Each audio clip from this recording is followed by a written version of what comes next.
Never before has a Super Bowl featured two QBs with higher career winning percentages. He's not out of bounds yet. Inside the 10, he dives for the end zone. Touchdown!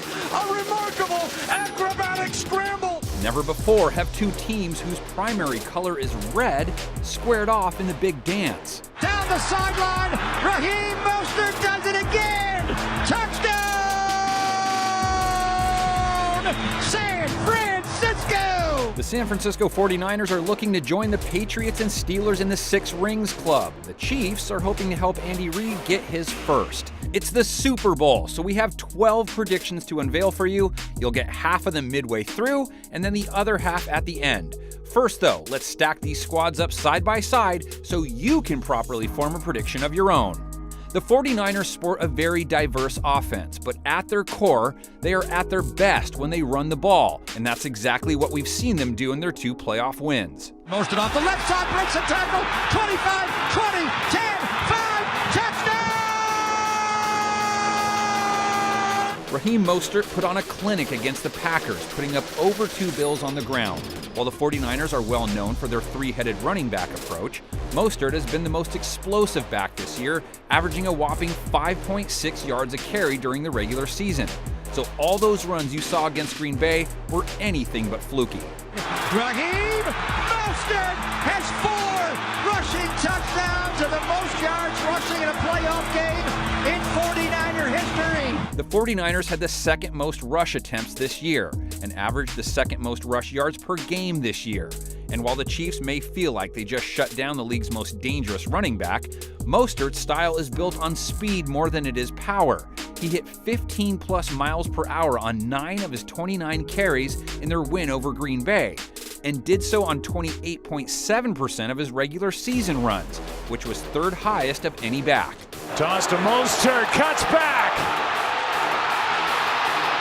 Rumbles down inside the 35. Now, if you just went off their regular season numbers, you might think all that spells trouble for a Chiefs run defense that ranked near the bottom in rush yards per carry allowed and rush yards per game allowed. But their season numbers are not reflective of how they've fared against the run down the stretch. Go with Henry on 2nd and 9, and again they collapse on him.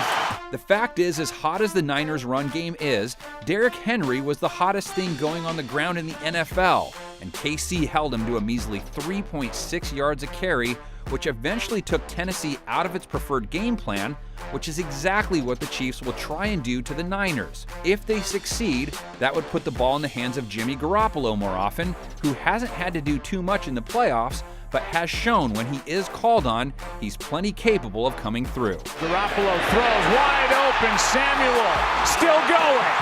Garoppolo may have taken a backseat to their run game these last few weeks, but Jimmy G has plenty of games he can point to this season in which he's led the way. He threw for 250+ yards 7 times this year, and the Niners went 7-0 in those games. He looked to throw, he throws for the end zone, caught by George Kittle, right on the goal line, touchdown! So even if he's been a little quiet on their drive to Miami, he could make some noise once he's there. Now, the way the Niners passing game usually makes its mark, quick passes to receivers like Deebo Samuel, who has played a big role in Garoppolo leading the NFL in yards after the catch. Deebo Samuel turns on the Jets. According to Next Gen Stats, Garoppolo had the 7th fastest time from snap to throw this year. So it's out of his hands, into his playmakers' hands, who then do most of the work. And while the Chiefs' passing defense was one of the best this year, they were just 29th in average yards after the catch allowed on the year. They were somewhat vulnerable against backs and tight ends, too. No team gave up more receiving yards to backs than the Chiefs, and only 4 other teams gave up more yards to tight ends. That, of course, could spell big things for George Kittle, who might be considered a bit of a sleeping giant. Pass is caught, first of the game for Kittle. Kittle only had 1 catch against Green Bay, and he only had 3 against the Vikings. But that's only because San Francisco's passing attack hasn't been needed. Because as good a blocker as Kittle is, he didn't make first-team All-Pro for just opening up rushing lanes. Got Kittle, makes the catch, diving for the end zone, he's in! Touchdown, San Francisco! Unlike 2018, though, Kittle is no longer a one-man band when it comes to San Francisco's passing game. Samuel not only has emerged as an up-and-coming star, but the 49ers also have Emmanuel Sanders to throw to as well. Sanders has had to hone his blocking skills more than he's been used to over his career, but he remains a threat to go off at any time. But going off against KC's secondary is far from an easy task, especially if you're a receiver.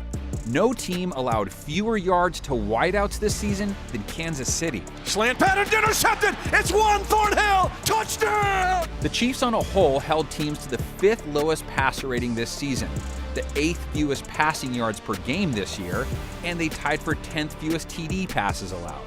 They also had a knack for the turnover, tying for the 5th most interceptions in the NFL. A fade route right side is intercepted! Intercepted! Intercepted! Dirty Dan Sorensen picks it up! Charvarius Ward enjoyed a breakout season at corner. His rating against for the year was a paltry 67.3 according to Pro Football Focus. Fade pattern near side is going to be intercepted! Charvarius Ward intercepted in the end zone! Ward wasn't the only Chiefs DB to make things tough on opposing receivers either. Safeties Tyrann Mathieu and Daniel Sorensen also both posted sub-70 passer ratings allowed, and corner Bashaud Breeland's rating against was just 77.4. Intercepted! Intercepted Bashaud Breeland! For perspective, the line of demarcation for rating is more or less 90. Anything below that, as a defender, means you're in pretty good shape. That makes KC's Kendall Fuller the weak link of the group, as he allowed a whopping 131.4 rating against. But as is the case for most good secondaries, their performance tends to be tied to their pass rush's ability to rattle the QB. And here we find yet another Chiefs defensive strength. Frank Clark chasing, knocks him down! Tannehill goes down! Frank Clark has been on a tear, 6 sacks in his last 4 games. The duo of Clark and Chris Jones helped the Chiefs to the 11th most sacks on the season. However, they didn't generate a lot of pressure when they didn't get home. They finished 26th at pressuring the quarterback. But when the Niners are passing, pressure is the key to taking Jimmy G out of his game. He had a passer rating of 102.0 overall this season, but that dropped to 68.7 when he was under pressure. Garoppolo. It's intercepted. Tipped, and it's another Cardinal takeaway. Jalen Thompson on the deflection. San Francisco's O-line was Pro Football Focus's 14th highest rated line, so middle of the pack. Left tackle Joe Staley is the anchor and rated highest of their starters. He allowed only 2 sacks on the season. The Niners as a whole finished tied for 12th in sacks allowed, right tackle Mike McGlinchey giving up 5 of them, which was the most of any of their linemen this season, so Chiefs fans should eye his matchup closely throughout the game. Okay, consider this your Super Bowl game preview halftime show.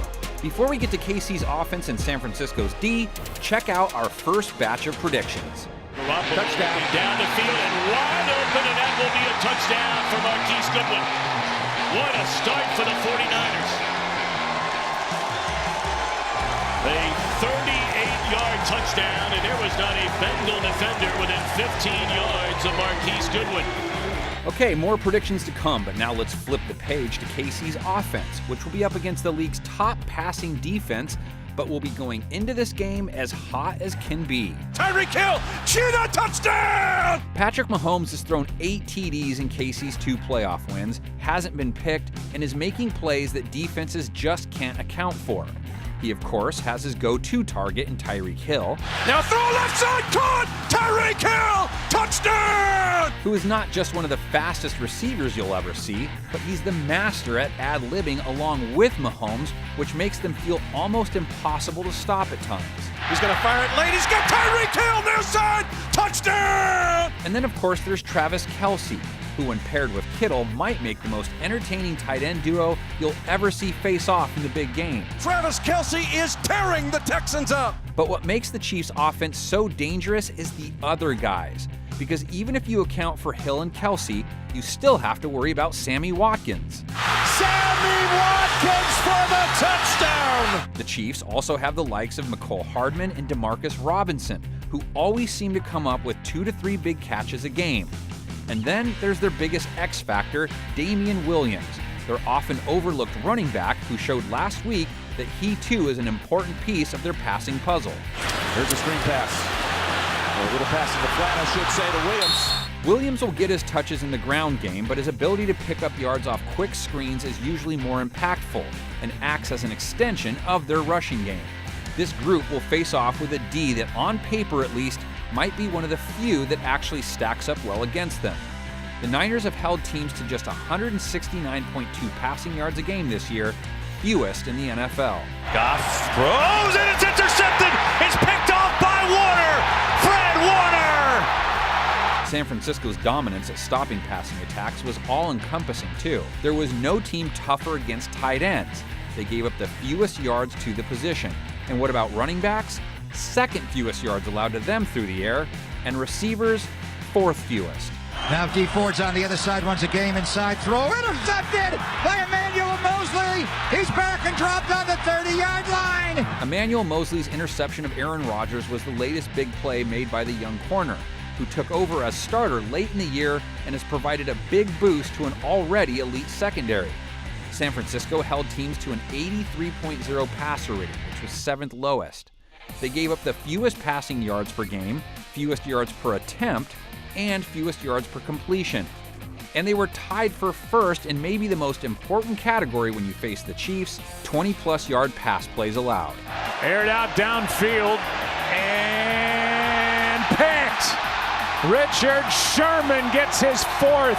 Richard Sherman had an amazing season as he held opposing QBs to a passer rating of 46.8. K'Wan Williams also came in with a sub-80 rating against, as did safety Jaquiski Tartt. The one Niners starter who didn't fare quite as well, Jimmy Ward. He allowed a 116.5 rating when he was thrown at, so you'd think the Chiefs will have a plan to send plenty of traffic his way. But none of the 49ers defenders have had to face a receiver corps quite like what the Chiefs sport, so their secondary will also need an assist from its big four up front. Rodgers is sacked.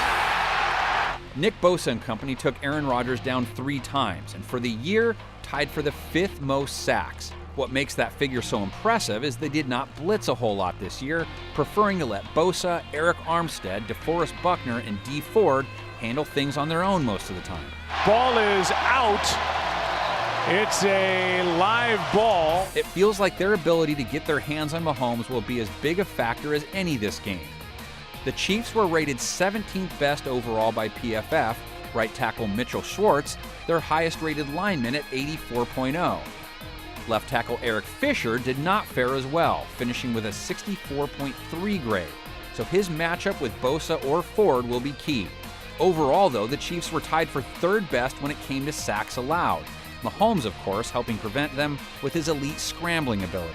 Turning the corner, fires downfield, caught, touchdown! And as good as Mahomes is at using his legs to avoid pressure, he reminded everyone in the AFC Conference game that he can just as easily use them to pick up yards, too. Look at Mahomes. That's an 11-yard run. Mahomes has back-to-back games with 53 rushing yards, giving him 4 games with 50-plus rushing yards this season, meaning he has to be accounted for. The 49ers, meantime, have given up a lot of yards on the ground to QBs this year. Overall, they allowed the 3rd most rushing yards to the position at over 5 yards a run. Mahomes' mobility can be especially frustrating on a defense on 3rd down because it's incredibly deflating when you have all of his receivers covered, only to watch him casually break containment. It's no wonder then the Chiefs were the #1 team in the NFL at moving the chains. And running with it is Mahomes. He scrambles again. But as good as the Chiefs were at keeping drives alive, the Niners' D was almost just as good at ending them. San Francisco was 3rd best at stopping teams from converting 3rd downs. And when you're good at that, you're also good at keeping teams from getting inside your 20. The Niners tied for 2nd fewest red zone attempts. Going for it all. There's a lot of contact there, and Diggs can't hold on. What a play. However, when teams did get into San Francisco's red zone, they had success.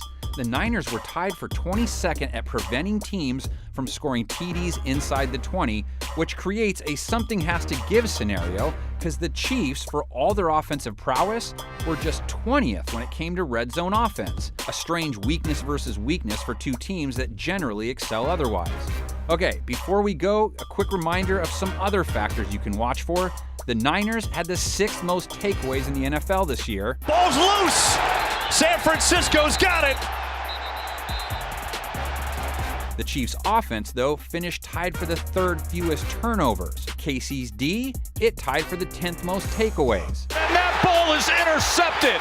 Here's Tyrann Mathieu. The Niners, though, tied for 22nd in turnovers. So the Chiefs have fared better in turnover differential overall. And what if the game came down to a game-winning field goal? Robbie Gould had a bit of a down year, only hitting 74.2% of his kicks. However, he's 13 for his last 13. Gould knocks it through from 42. Harrison Butker, meantime, hit 89.5% of his kicks this year, and he has hit his last 11 straight. A 24-yard field goal, and that's absolutely perfect. You can get a chalk line and dust that baby through. Okay, there's your statistical look at these two clubs. The Niners are technically the visitor. They will be sporting their white jerseys and gold pants. The Chiefs donning their traditional home garb. You have more than enough to post your prediction and analysis in the comments section of YouTube. Please keep it coming. The message boards have been chock full of good information all year, so let's finish strong. For now, we leave you with an extra helping of predictions from our NFL media group. Happy Super Bowling, everyone, and thanks for riding along with us for what has been an amazing 2019 NFL season. One for KC. Mahomes with a flag down. He'll take the deep shot. It is caught! Tyreek Hill! What a play! Touchdown!